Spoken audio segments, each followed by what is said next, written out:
যম নিয়ম আসন প্রাণায়াম ধ্যান ধারণা প্রত্যাহার সমাধি ইত্যাদিকে অবলম্বন করে যোগীগণ মুনিগণ তারা আত্মনোদ্ধারিত নিজের প্রযত্নের দ্বারা নিজের অন্তঃকরণকে হৃদয়কে নির্মল করবার জন্য প্রযত্ন করেছেন, চেষ্টা করেছেন।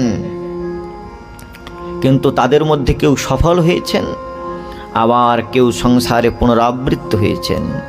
মুক্তানামপি সিদ্ধানাম নারায়ণ পরায়ণা সুদুর্লভ প্রশান্তাত্মা কোটিশোপি মহামুনি।